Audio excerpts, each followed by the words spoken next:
Bonjour à toutes et à tous. Aujourd'hui, on va aborder la production avec deux facteurs variables. Il s'agit là d'une analyse de la production à long terme. Le long terme est une période de temps durant laquelle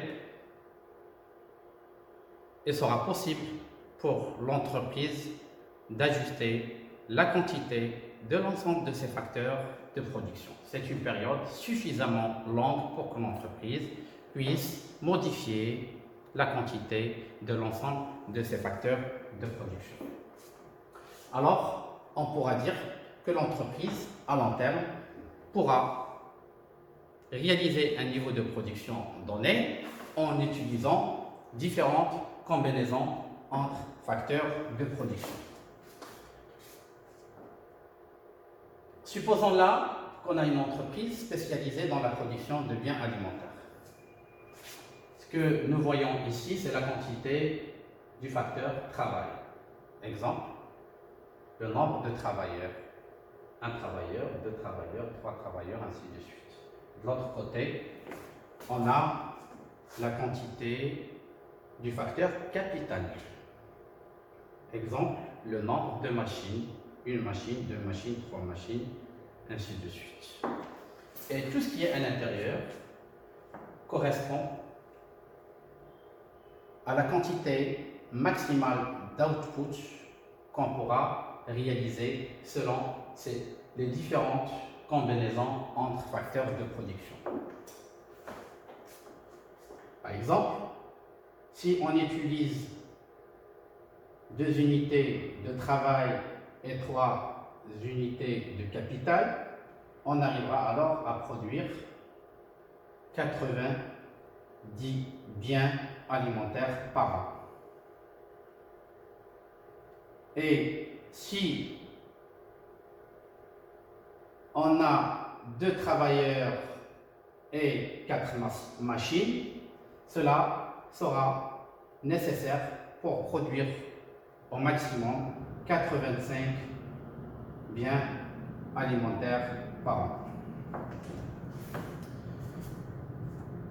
On pourra remarquer que si l'entreprise à long terme décide de maintenir constant la quantité de l'un de ces facteurs, par exemple, il va garder la quantité de capital constante à un niveau de 2 machines.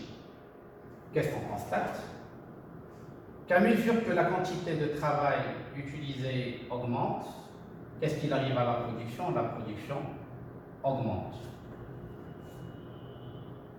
De la même manière, si l'entreprise à long terme décide de maintenir constant la quantité du facteur travail et qu'il ne fera varier que la quantité du capital, si je prends par exemple un niveau constant du facteur travail à 4 travailleurs, qu'est-ce que je constate? Qu'à mesure que la quantité de capital augmente, qu'est-ce qu'il arrive au niveau de production? Le niveau de production augmente. Un dernier constat, c'est que l'entreprise à long terme dispose de plus de flexibilité et pourra atteindre un niveau de production donné en utilisant différentes combinaisons entre les facteurs de production. Par exemple, réaliser un niveau d'output de 55 est possible en utilisant 3 unités de travail et une unité de capital, ou bien une unité de travail et 3 unités de capital. Il pourra également réaliser un niveau de production de 65 biens alimentaires en utilisant 5 unités de travail, 5 travailleurs et seulement une machine, ou en utilisant 3 travailleurs et 2 machines, ou bien en utilisant 2 travailleurs et 3 machine, la même chose pour un niveau de production de 90. Atteindre ce niveau de production est possible en utilisant soit 3 unités de travail et 3 unités de capital, ou en utilisant 2 unités de travail et 5 unités de capital. Ces informations contenues dans ce tableau peuvent être représentées par ce qu'on appelle les isocomptes. Alors, qu'est-ce qu'une isocompte? Sur cette figure, on a 3 isocomptes. L'isocompte Q1 qui correspond à un niveau de production de 55. La deuxième isocompte, c'est Q2 qui correspond à un niveau de production de 75. Et une troisième isocompte Q3 qui correspond à un niveau de production de 90. Qu'est-ce qu'alors une isocompte? Une isocompte est une courbe qui relie les différentes combinaisons possibles qui permettent de réaliser le même niveau de production. Exemple, sur l'isocompte Q1 qui correspond à un niveau de production de 55, bien alimentaire, on pourra réaliser ce niveau de production soit en utilisant la combinaison A, soit en utilisant la combinaison E. De la même manière, si on veut réaliser un niveau de production de 75 biens alimentaires, on pourra l'atteindre soit en utilisant la combinaison B, soit en utilisant la combinaison D. D'accord? Donc, à long terme, l'entreprise dispose de plus de flexibilité. Ce n'est pas la même chose qu'à court terme. À court terme, si l'entreprise veut augmenter le niveau de production, elle ne pourra le faire qu'en agissant sur la quantité du travail, car elle est le seul facteur de production qui varie. Le capital à court terme est considéré comme fixe.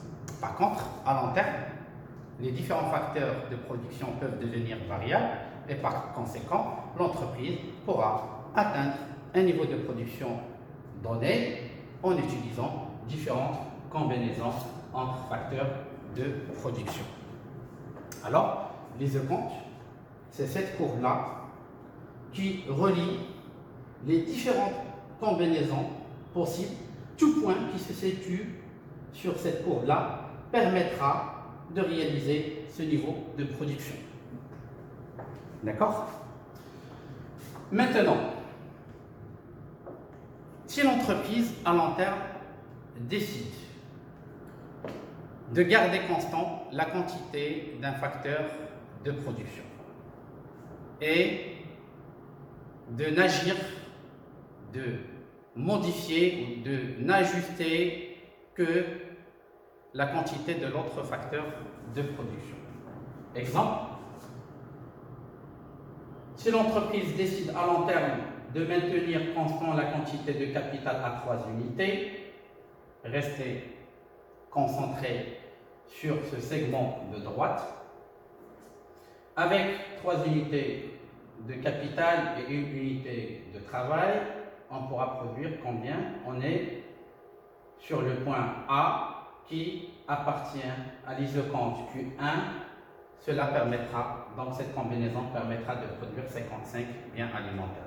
Maintenant, en gardant toujours constant la quantité de capital à 3 unités, si l'entreprise décide encore d'augmenter la quantité de travail d'une unité supplémentaire, on est là. Alors, avec 3 unités de capital, on va se situer sur ce point-là, B, qui appartient à l'isocompte Q2, qui correspond à un niveau de production de 75 biens alimentaires. Cela veut dire quoi? Cela veut dire que le deuxième travailleur a permis de générer un supplément de production de combien? De 75 moins 55, c'est-à-dire à lui seul permet de faire augmenter la production de 20 unités supplémentaires. Maintenant, si l'entreprise augmente encore la quantité de travail en passant de 2 unités de travail à 3 unités de travail. Qu'est-ce qu'il arrivera alors à la production? Avec toujours 3 unités de capital et maintenant 3 travailleurs, on est sur le point C qui appartient à l'isoquante Q3. Cela permettra donc de produire 90 biens alimentaires. Mais le 3e travailleur, à lui seul, n'a permis de générer qu'un supplément de production de combien? De 90 moins 75, c'est-à-dire sa productivité marginale n'était que de 15 unités produites supplémentaires. Alors que le 2e travailleur, rappelez-vous, a permis à lui seul de générer un supplément de production de 20 unités. Là, qu'est-ce qu'on constate? On constate que la productivité du travail est caractérisée par des rendements marginaux décroissants. D'accord? La même chose.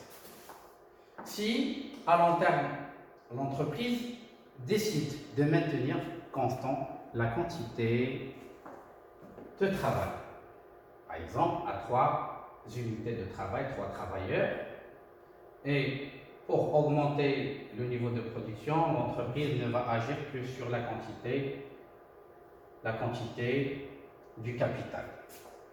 Avec 3 travailleurs et une machine, on est sur le point E, qui appartient à l'isoquante Q1, qui correspond à un niveau de production de 55. Mais si maintenant l'entreprise décide d'utiliser une machine supplémentaire en passant d'une machine à 2 machines et avec 3 travailleurs, on est alors sur le point D qui correspond à un niveau de production 75. Alors, quel est le supplément de production généré par l'utilisation de cette 2e machine? Sa productivité marginale, c'est cette différence, 75 moins 55. Donc, la 2e machine a permis de faire augmenter la production de combien? De 20 unités produites. Par contre, si on rajoute une 3e machine, en gardant toujours la quantité du travail fixée à 3 travailleurs, qu'est-ce qu'il arrive? Regardez, avec 3 machines et 3 travailleurs, on se situe au niveau de point C, qui correspond à un niveau de production de 90. Donc, la 3e machine n'a permis de faire augmenter la production que seulement de 15 unités. Cette différence-là, entre 90 et 75, également, on pourra dire que la productivité du capital est caractérisée par des rendements marginaux décroissants. On pourra résumer cette situation en disant que ajouter une unité supplémentaire d'un input en gardant constant la quantité de l'autre facteur de production, cela va permettre de produire des quantités supplémentaires de biens, mais de plus en plus faibles. Autrement dit, la loi des rendements marginaux décroissants s'applique à court terme et à long terme pour le facteur de production variable si l'entreprise décide de maintenir l'autre facteur de production constant. Une dernière chose,